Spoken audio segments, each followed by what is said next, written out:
Hey there, it's David Gordon from TheaterMania, here with Andrew Lowy, the creator of a new project called Theater 2050 that we're going to talk about. Hi, Andrew. Hey, David, how you doing? Good, how are you? Good, thanks for having me. Excited to talk about this with you. Yeah, thanks for coming. Thanks for talking about it. Thanks for trying to envision what theater will look like in the future. Yeah, it's a big job. I guess I'm going to try and do it. We'll see. And we all need a lot of help. Yeah. So for the people watching at home, can you give me a little just an overview of what the project is?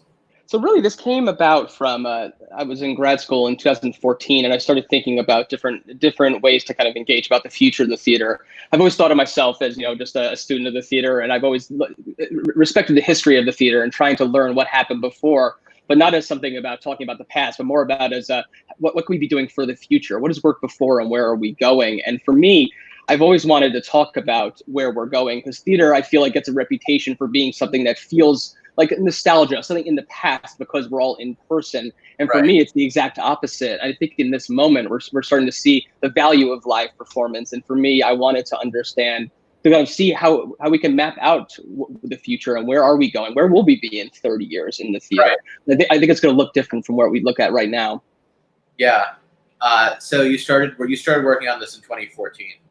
Absolutely. I started doing some private writing about it, and some of it came from the grad school program I was in London. And it just kind of, I started doing this kind of on the side, kind of understanding where I was going. And then when we started to figure out that this was going to be a little bit a while in this, unfortunately, in this situation with all the cancellations, I started writing a piece, and I read it at the end, and it kind of, for me, confirmed that it was time to kind of get some of these ideas out there. And that was the first piece I wrote for Theater 2050 about kind of where we could potentially be going with a project like this. Yeah. So tell me, like, where do you think we were when theater shut down?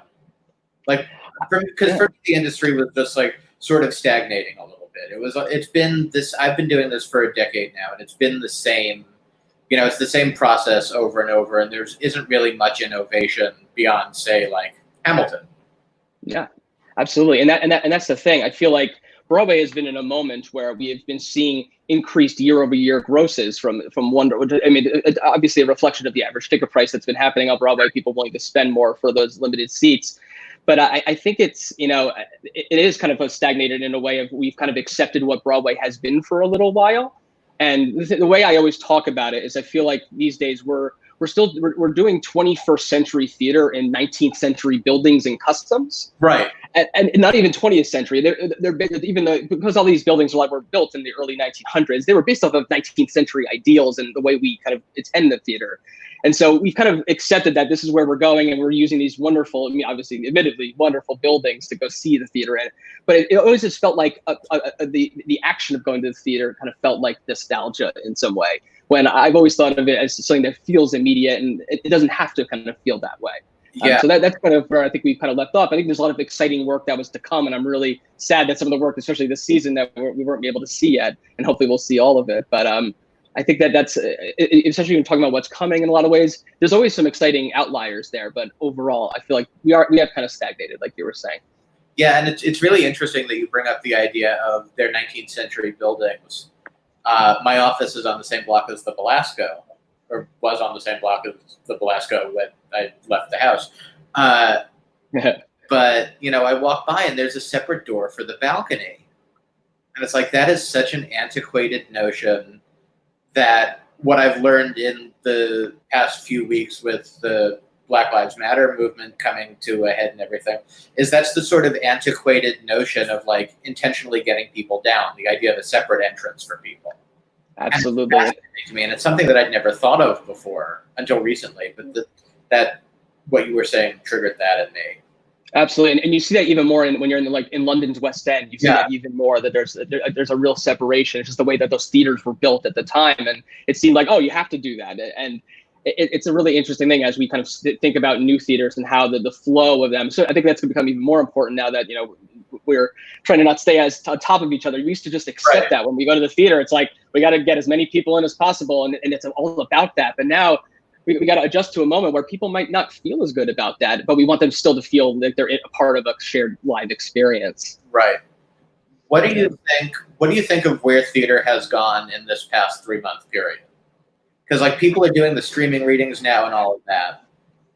I for me, it's inspiring in that like a bunch of people who are just so focused on the in-person are so good at that have somehow kind of switched to all of those wonderful live streaming and everything, and it's exciting. But I just for me it's not the same in the sense of I want them to get back into the theaters and kind of use digital means to do that. I've been inspired by it, the creativity that people are having, and it doesn't surprise me that theater people are on the forefront of that creativity. Yeah. And it's fascinating to watch. It's fascinating to have watched the evolution of it from literally nothing to where we are now. Because I remember, when you look at something like the public theaters, the Richard Nelson play that the public theater did, it was just people sitting in there on a Zoom call. I mean, it was written as a Zoom call. And then you look at some of the stuff that like Michael Urie is doing, for instance, and he's figured out how to like be a one-man or two-man production in his apartment, which is not something that I expected to happen. Absolutely, and I think we're going to continue to see that as time goes on and we get even to the fall. Like, I'm excited. I keep joking. I'm excited to see some of the college Zoom productions that we're going to see. Like you're going to see colleges try to have, let's take our town and how could we do that in a Zoom situation. I'm excited to see like how those kind of things work in this moment and see if we can capture an audience that way as well. Yeah. So where will Theater 2050 be going? For me, yeah. Oh. Now, for me, a lot of it is one of my big things I've written about this of late is embracing the digital distribution of the theater. I think that it's always been kind of a third rail when talking about the theater because clearly we want to preserve the live event, right? We don't want audiences to feel like they can get it somewhere else, that they have to be in the building. But I feel like we're at a moment where we're accepting the fact that the live theater is enough of a thing that people are going to want to still come to it, even if we are filming them and distribute them in some way. And so when we're in a moment like this, if we could push something digitally, I think it's a really important asset. And for me, it comes down to audiences. It's when you look at the last league report, I think it was 19% of Broadway audiences came from internationally. Right. And so what are we doing with those people when they're not in our country or even in New York City? How are we engaging with these people? And so an argument that I make is let's get a pretty good digital version of the show and let's stream them, not in this country, but around the world at the same time they're even on Broadway and after they close as well. So we're engaging we're kind of cultivating that global audience for Broadway that makes it even more of a destination when they do want to travel and come to New York and see 3 or 4 shows. And it's fascinating that Hamilton, I mean, it's not surprising that Hamilton is going to be the first one to do that. Because that really is one of the few shows that sort of harness that international audience, all in 5 years or so. Absolutely. And I think it's one of the smartest things they've done, if I'm being honest. I think it's just, they are understanding the value of that original cast and that people will be able to have that experience. But you're also cultivating the next generation of theater goers. There's going to be a bunch of people this summer who have never seen a show before, who that's going to be the first thing they see. And I'm excited by that. I'm excited to be like, what else is like Hamilton? And they're going to experience stuff for the first time. And I think that's really exciting. And I also think that when they come back, they'll still be doing great and their sales to people will want to have that live experience as well. Oh yeah, I actually think the thing with Hamilton sales will get even stronger eventually for Hamilton because of this, because people will want to see it live. Yeah, and my biggest argument are 2 of the biggest hits in Broadway history. Chicago, 6 years after the revival landed, it won the Academy Award for Best Picture, and it's still running. Yeah. Phantom of the Opera, 16 years on Broadway before the movie happened. It's run another 16 years. I think we're at that point where we understand that the live and the digital distributions are just different, and we should use them as an asset to help sell our live shows and not be worried too much about cannibalizing live sales. Well, and it's funny, I think the National Theater has been on the forefront of that. Absolutely. And we don't really have that model here. Yes, absolutely. We could definitely talk about that as well. But NT Live is, I mean, and they've been doing it for over a decade now. They've been trying to understand how they can amplifying their shows by streaming them within the UK and outside of the UK has just been fantastic. And it's really something to aspire to. And the fact that they also present other theaters in London as well, like the Young Vic and a couple other ones as well. It's really become kind of the standard bearer for that. Why do you think it's easier for them to do it than it is for any Broadway show to do it? I believe it's due to some of the union regulations in the UK versus what is in the US. Yeah. I believe that is the kind of the big difference. Usually it's all about the price tag there. But I think in this moment, it's one of those times to say, like, is there a grand bargain to be made in that realm? When we're building Broadway shows, it's all about the 8 performance live event that we're building here. But as we're looking towards the future, is that a part of the contracts, that a digital version that when these kind of times, if they ever happen again, that people can be compensated, everyone involved in those shows can be compensated for that digital distribution and have that little base layer of protection in this moment? I think it could be really helpful, and I hope that maybe there is a model that can see, have a little foresight in that manner. I want to ask you a little bit about a national theater, because I know you've written about how there really isn't one in America the way there is in London. Yep. So I'm going to talk a little bit about that, if you don't mind. Yeah, it's one of those things that I've been thinking about forever, because it's something we don't talk about enough. And it's one of the most challenging things that could ever happen in this country, especially in this moment. But it's one of those things that it feels like it would have to have a real American solution for it that would be very different. And we can learn stuff from great ones like the one in the UK that clearly the streaming and everything else. But in the UK, in London, for example, they have the flagship theater on the South Bank that really kind of is their central, and then they have the touring companies and NT Live. But in the US, it actually might be difficult to kind of centralize a national theater, because you really don't want to do that in New York, because it makes it feel like a Broadway annex, and maybe Washington D.C. isn't right. So maybe it's more focused on being a touring company. Maybe it's focused on being more of a digital distribution network to amplify the regional theaters that are happening and kind of fund some of those as well. And then maybe it becomes eventually kind of a centralized theater, or maybe even one that rotates through time. Maybe every season, in Boise, Idaho is 1 year, it's the National Theater, and then Austin, Texas, it's the next year. That kind of has that as a destination.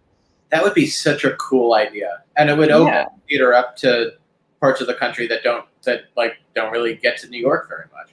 Exactly, and that's my thing as well. And there's certain communities where even sometimes schools are the only places that might even have a stage. So this would be a bit wild, but there's models out there for certain kinds of touring theaters that you could actually there's one in London from a company called Payne's Plough called the Roundabout that you could put together with an Allen wrench.